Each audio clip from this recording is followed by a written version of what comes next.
Assalamualaikum warahmatullahi ta'ala wabarakatuh. Okey, hari ni macam biasa, hari Jumaat, kita akan belajar subjek akhlak. Okey, minggu lepas kita dah belajar topik baru kan, iaitu adab belajar.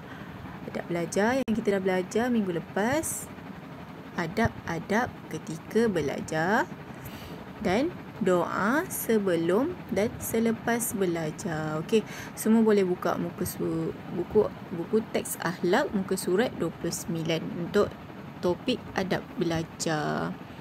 Okey, sebelum kamu belajar, sebelum kamu buka video ni, kamu dah baca doa ke belum? Okey, siapa yang belum baca doa, boleh baca doa sekarang. Rabbi syrahli sadri wa yassirli amri wahlul 'uqdatam min lisani yafqahu qawli. Amin amin ya rabbal alamin. Okey, kita ulang sedikit adab-adab ketika belajar. Okey, yang pertama apa? Membaca doa sebelum belajar. Yang kedua, memberi tumpuan ketika guru mengajar. Yang ketiga, duduk dengan sopan.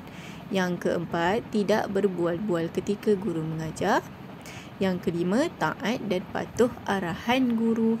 Dan yang terakhir sekali, meminta izin guru sekiranya ada keperluan untuk keluar kelas. Okey, hari ini kita akan sambung, iaitu fadilat beradab ketika belajar. Okey, apa yang kita akan dapat kalau kita beradab ketika belajar? Okey, yang pertama, membentuk peribadi dan akhlak yang mulia. Maksudnya kalau kita beradab ketika belajar, kita akan dapat bentuk diri kita ni jadi seorang yang baik. Perangai kita baik, akhlak kita baik. Macam tu. Okey, yang kedua, memperoleh kejayaan di dunia dan di akhirat. Okey, maksudnya kalau kita ni fokus belajar, kita beradab ketika belajar, kita akan dapat kejayaan di dunia dan juga kejayaan di akhirat. Kejayaan di dunia ni contohnya macam mana? Kalau kita beradab ketika belajar, mungkin kita akan jadi seorang yang bijak, seorang yang pandai, seorang yang bijaksana, seseorang yang ada cita-cita, seseorang yang ada wawasan diri. Kalau kejayaan di akhirat ni apa? Dapat masuk syurga. Okey, yang ketiga, kalau kita beradab ketika belajar, ilmu yang dipelajari itu diberkati Allah. Ilmu yang dipelajari diberkati Allah. Berkatlah ilmu yang kita belajar tu. Okey, yang keempat, mudah ingat dan faham pengajaran guru. Kalau kita beradab ketika belajar, kalau kita fokus, kita tak main-main time belajar, kita akan mudah ingat dan kita akan faham apa yang guru kita ajar. Tak kisahlah dalam kelas ke, time PDPR ke, kamu belajar dengan ibu kamu ke, ayah kamu, belajar dengan abang, belajar dengan kakak. Kalau kamu fokus, kalau kamu hormat diorang, mesti kamu akan ingat dan faham apa yang apa yang guru tu ajar. Okey, yang terakhir, apa yang kita akan dapat? Mendapat keberkatan ilmu daripada guru. Maksudnya ilmu yang cikgu tu ajar, guru tu ajar, akan mendapat keberkatan daripada Allah. Okey, faham ke tak faham? Banyak kan fadilat-fadilat apa yang kita akan dapat kalau kita beradab ketika belajar. Belajar ni tak semestinya kat sekolah. Dekat mana-mana pun kita boleh belajar. Kat rumah, time jalan-jalan.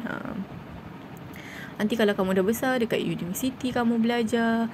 Time kerja nanti pun kamu dalam proses belajar juga. Kat mana-mana kita boleh belajar. Okey, seterusnya, akibat tidak beradab ketika belajar. Apa yang kita akan dapat, keburukan yang kita akan dapat kalau kita tak beradab ketika belajar.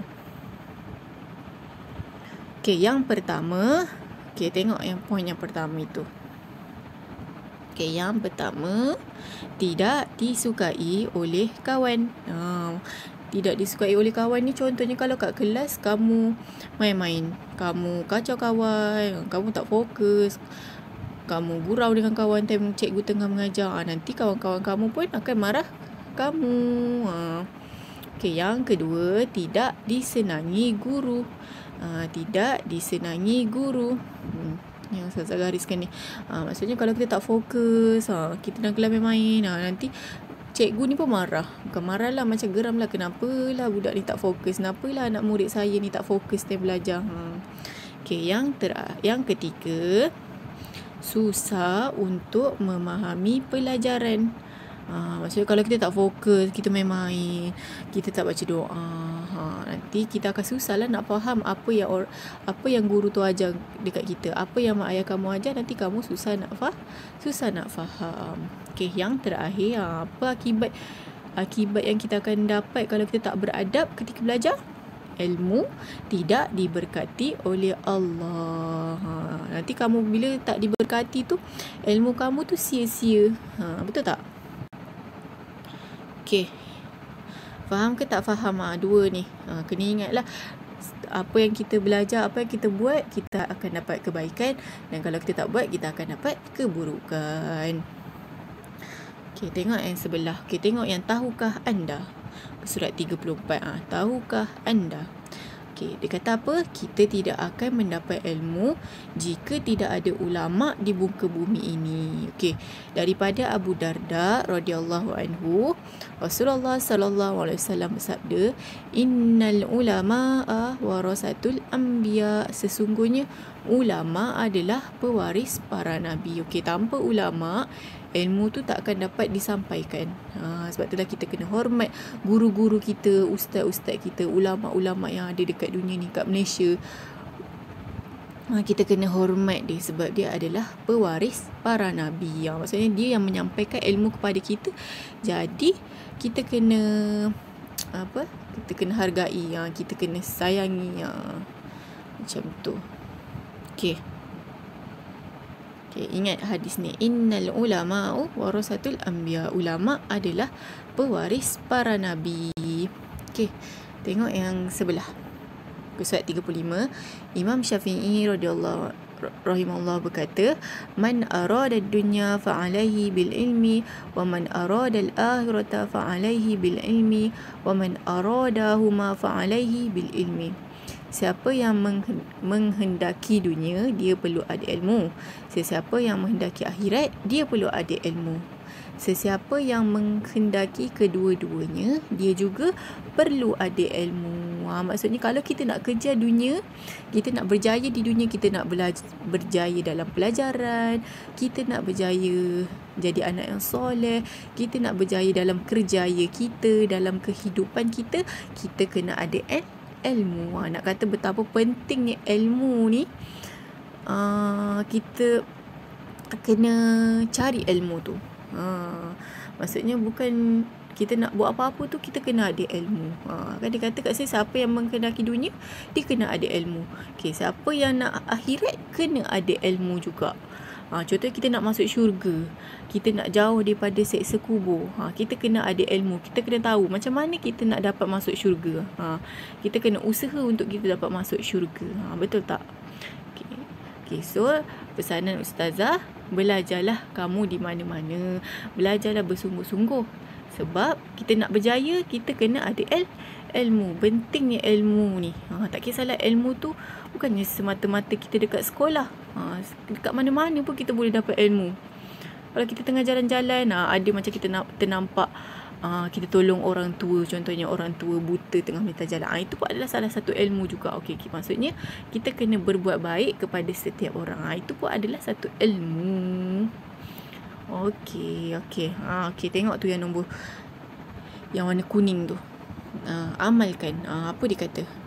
Membaca adalah kunci ilmu. Macam mana kita nak dapat ilmu tu? Kita kena rajin membaca. Bukannya kita main game je. Kita kena rajin membaca. Tak kisahlah baca dekat surat khabar ke, baca buku ke, baca majalah yang baik-baik, baca Al-Quran. Sebab apa kita kena membaca? Sebab membaca itu adalah kunci ilmu, jambatan ilmu. Nak dapatkan ilmu, nak dapat sesuatu, kena rajin membaca.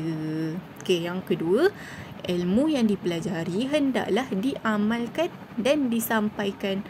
Maksud kalau kita belajar kat sekolah, macam hari ni kita belajar adab belajar, kita kena buat, kita kena amalkan, dan kita kena sampaikan. Contohnya kita kena sampaikan contoh apa kita belajar kat sekolah kan. Kita pun kongsi dengan mak ayah kita dekat rumah.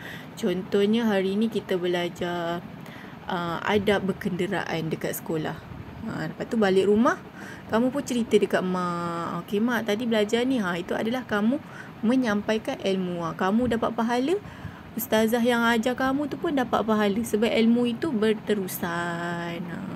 Macam hari ni kamu belajar adab belajar kan. Kamu ceritalah dekat ibu dengan ayah kamu, dekat adik-adik kamu, apa yang kamu belajar hari ni. Kamu amalkan dan kamu sampaikan dekat orang-orang. Okey. Okay, itu saja untuk hari ni. Ustazah harap kamu boleh faham apa yang Ustazah kongsikan hari ni kepada kamu semua. Dan kita dapat amalkan dan sampaikan kepada orang lain. Biar pahala kita tu sama-sama dapat pahala. Ustazah dapat pahala, awak pun dapat pahala sebab sampaikan ilmu yang Ustazah sampaikan.